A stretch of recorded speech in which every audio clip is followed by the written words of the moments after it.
নমস্কার, আমি সুতপা নিয়ে এসেছি আজকে একটা নতুন রেসিপি, নতুন কেকের ডিজাইন, রেসিপি না নতুন কেকের ডিজাইন নিয়ে এসেছি। আমার হোমমেড প্রিমিক্সটা ফুরিয়ে গেছে, তো আমি বাজারে প্রিমিক্স সচরাচর ইউজ করি না, খুব বিপদে না পড়লে আমি ইউজ করি না। তো আজকে আমি পুরো A to Z দেখাবো, মানে স্পঞ্জ বানানো থেকে আইসিং পর্যন্ত, এবং সেটা কতটা সহজে করা যেতে পারে, ঝটপট করা যেতে পারে, সাথে সুন্দর ফ্লাওয়ারও আমি দেখাবো, ফ্লাওয়ার নাকি।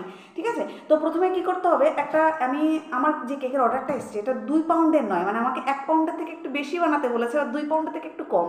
6 ইঞ্চির একটা কেক টিন নিয়েছি। কেক টিনটাকে আমি ভালো করে রিফাইন্ড অয়েল দিয়ে ভালো করে সারা দেওয়ালটা ভালো করে লাগিয়ে নিয়েছি। এবার এরপরে আমি ময়দা দিয়েছি। এবার অনেকে না বাটার পেপার ইউজ করে, কিন্তু আমি বাটার পেপার কোনোদিনও ইউজ করি না, কারণ বাটার পেপার ইউজ না করলেও কেকটা খুব সুন্দর ডিমোল্ড হয়ে যাবে, যেটা আমি দেখাবো, দেখবেন কোনো বাটার পেপার লাগবে না।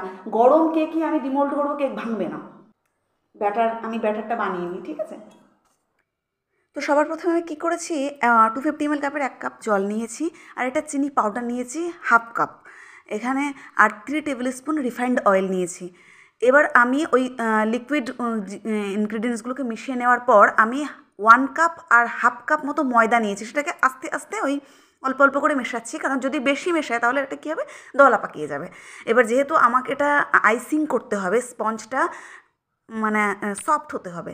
এবার আমি 1/4 কাপ নিয়েছি মিল্ক পাউডার, এটা অপশনাল। আমার এটা পাইনাপেল ফ্লেভারের কেক হচ্ছে, তো সেই জন্য আমি এখানে পাইনাপেল ইমালশন ইউজ করেছি। যার কাছে আপনাদের কাছে ইমালশন থাকবে না, তারা আপনারা পাইনাপেল ফ্লেভার আর লেমন ইয়েলো কালার ইউজ করতে পারেন। এখানে ইমালশন আমি প্রায় 1 টেবিল স্পুনের কাছেই নিয়েছি। এবার যারা নতুন, যারা জানেন না তাদেরকে বলি, ইমালশন মানে ইমালশনের মধ্যে ফ্লেভার আর এসেন্স দুটোই দেওয়া থাকে, ঠিক আছে। ফ্লেভার আর কালার দেওয়া থাকে, ঠিক আছে।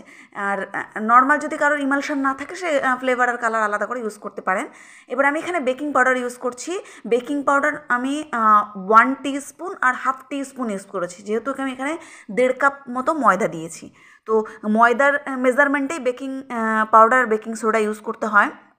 আর বেকিং পাউডার যতটা ইউজ করব তার ঠিক অর্ধেকটা আমি বেকিং সোডা ইউজ করব, মানে 3/4 টিস্পুন বেকিং সোডা ইউজ করেছি।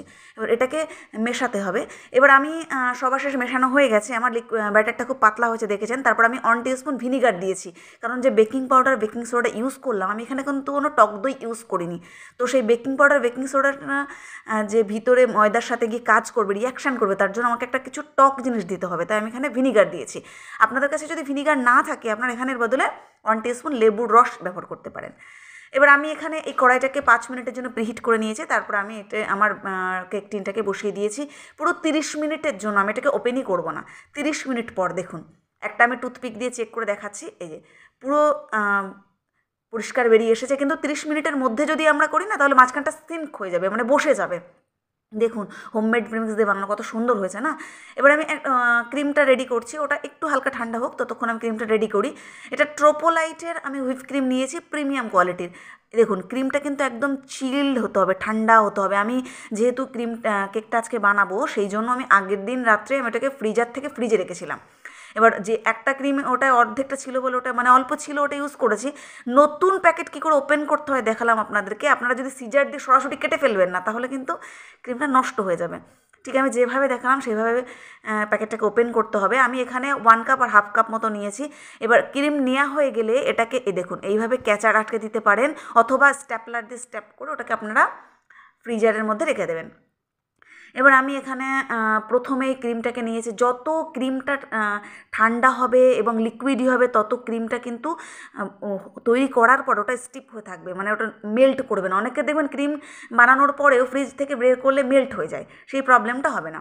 প্রথমে আমি নাম্বার 1-এ আমি বেশ 1 মিনিট, মানে আমার ক্রিমটা বানাতে 2 থেকে 3 মিনিট লাগে মোটামুটি, বড় জোর।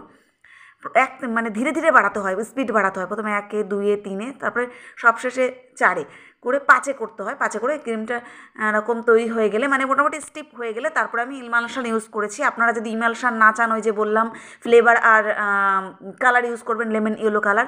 তবে কি বলুন তো, আমি রেকমেন্ড করবো ইমালশনটা দেখবেন যদি পেয়ে যান, কারণ ইমালশনের টেস্টটা না, আপনি যতই কালার ফ্লেভার অ্যাড করেন না কেন, ভালো হবে না।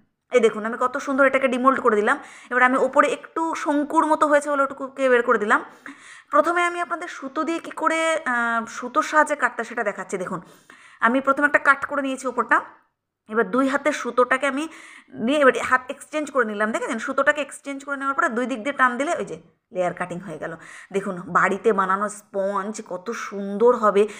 যারা একবার বাড়ি বানানো স্পঞ্জ খাবেন, মানে টেস্ট করবে আপনার কাস্টমার, তারপরে তারা আর দোকানের প্রিমিক্সের কেক খেতে চাইবেই না, কারণ আপনি নিজে একবার টেস্ট করে দেখতে পারেন, অসাধারণ টেস্ট হয়। এই দেখুন কি সুন্দর জালি হয়েছে। আর এই কেকটা যেখানে গেছে তারা আমাদেরকে রিভিউ ভিডিও দিয়েছে, পাঠিয়েছে। এখানে আমি কী করেছি, জলের মধ্যে পাইনাপল ক্রাশ দিয়েছি একটা সুগার সিরাপ বানানোর জন্য, ঠিক আছে। আর এটা আমার 2 পাউন্ডের কেক বেস নিয়েছি আমি, ঠিক আছে। আর যেহেতু কেক টিনটা নিয়েছিলাম 6 ইঞ্চির, আমি বলে দিয়েছি আপনাদের, 2 পাউন্ডের ঠিক নয়, 2 পাউন্ড থেকে একটু কম হবে। সবার প্রথমে এই আমি পাইনাপল ক্রাশার জল দিয়ে কেকটাকে শোক করছি। এটা কিন্তু খুব জরুরি কেকটাকে শোক করা। আর যে লেয়ারটা আমি দিলাম না সবার উপরে, কেকের সবার উপরের লেয়ারটা আমি সবার নিচে দিয়েছি, ঠিক আছে। এবার প্রথমে আমি ক্রিম দিয়ে এটাকে স্প্রেড করে নিচ্ছি ক্রিমটা। তারপর যেটা আমি বলতে চাইছিলাম, আপনারা যদি পারেন না ইমালশনটা জোগাড় করবেন, মানে চেষ্টা করবেন, না পেলে তো কিছু করার নেই, ইমালশন। আর ক্রাশ সবসময়, যদি যারা নতুন ব্যবসা মানে business, home bakery business start করবেন ভাবছেন, তাদের ক্ষেত্রে বলবো ক্রাশ দিয়ে বাড়িতে বানানো স্ক্র্যাচ ইউজ করবেন, সেটা খুবই মানে উপকার হবে, আপনার কাস্টমার খুব ভালো আসবে, রিভিউটাও ভালো হবে। এবার দেখুন দ্বিতীয় লেয়ারটা দেওয়ার পরে কিন্তু আমি শোক করিনি। দ্বিতীয় লেয়ার দেওয়ার পর আগে আমি ক্রিম দিয়ে 4-5টা ক্রাম কোট করে নিয়েছি। কেন বলুন তো, যদি আমি আগে ক্রিম দিয়ে ক্রাম কোট না করে নিই, প্রথমেই শোক করে দিই, ওর কর্নারগুলো বসে যাবে, মাঝখানটা উঁচু হয়ে যাবে। আমাদের অনেকের কেক বেকিংয়ের ক্ষেত্রে এই প্রবলেমগুলো হয়। আমার কেক বেকিং যখন দেখবেন তখন আমি অনেকগুলো টিপস আর ট্রিক্স আপনাদের সাথে শেয়ার করবো, সেটা শুধুমাত্র আমার চ্যানেলেই পাবেন।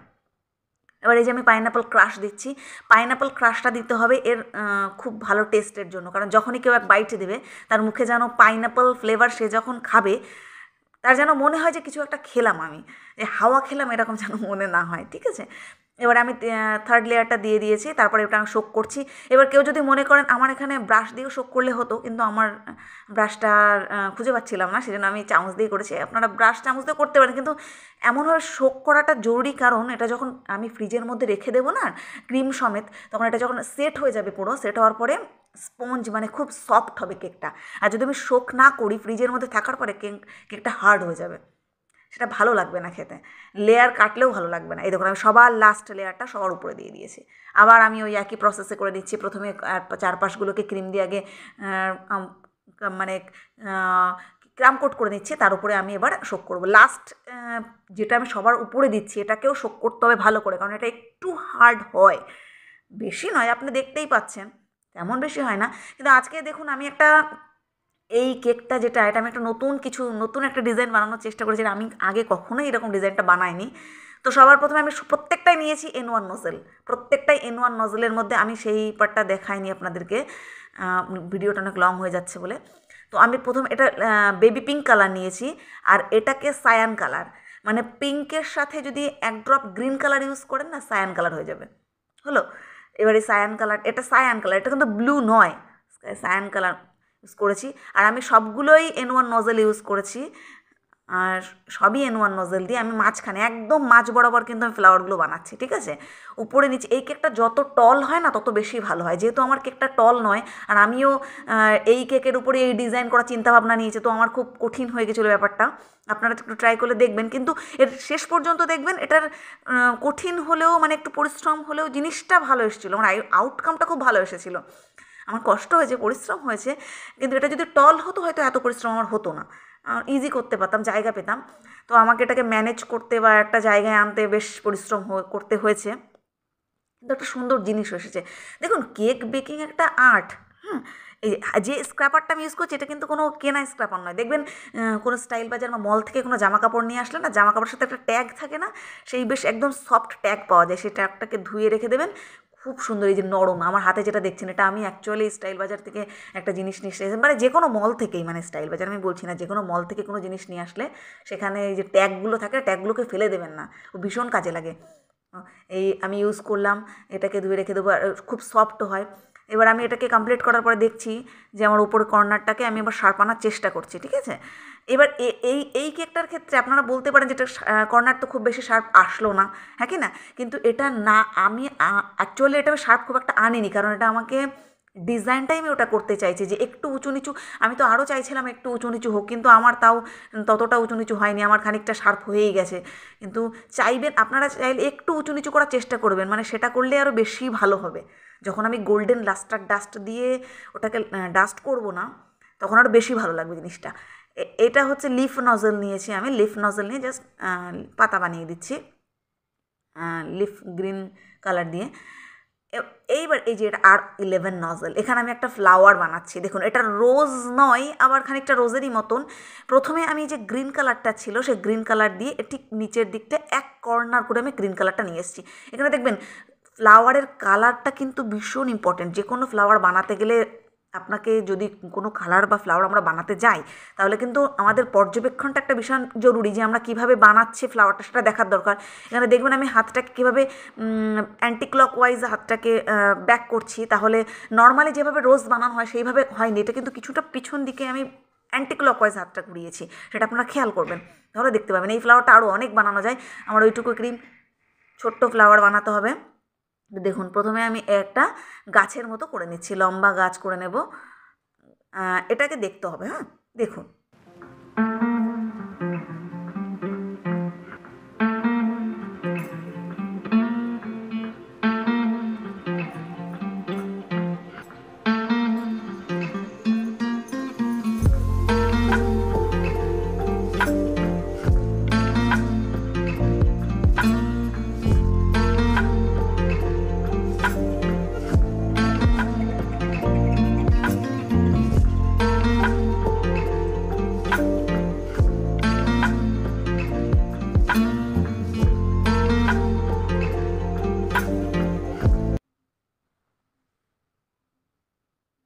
হয়ে গেল, দেখুন কত সুন্দর একটা ফুল হয়ে গেল।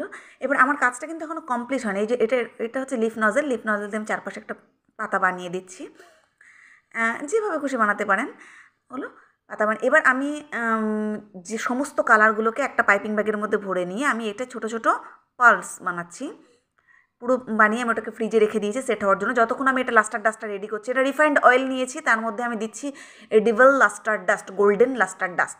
এবার এটা কেন ইউজ করব দেখুন, এটা কেকের লুকটাই পুরো চেঞ্জ হয়ে যাবে। মানে কেকটা যেমন মনে হচ্ছিল, যে আমিও নিজেও ভাবছিলাম বানানোর সময় কী যে কী হবে। ওই যে আমি যে পার্লগুলো বানিয়েছিলাম পুরোটাই বানিয়েছিলাম, কিন্তু পুরো ভিডিওটা আমি খুঁজে পাইনি, কোথায় চলে গেছে।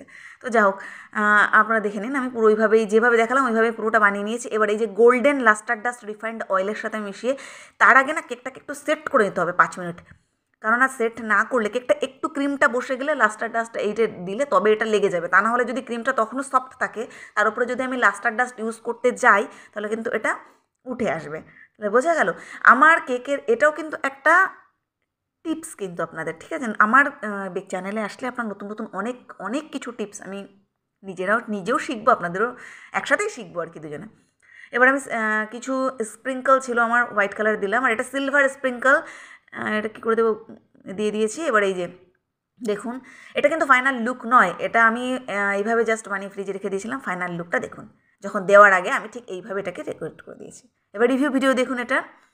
এখানে ওরা অনেক নিজের পার্সোনাল কিছু কথাবার্তা এরা ব্যবহার করেছে, যেটা আমাকে স্কিপ করতে হয়েছে। আপনারা জাস্ট ওদের এক্সপ্রেশনগুলো দেখুন, ওদের খুবই ভালো লেগেছিলো, ওরা খুব এনজয় করেছে, খেয়েছে, ভালো লেগেছে।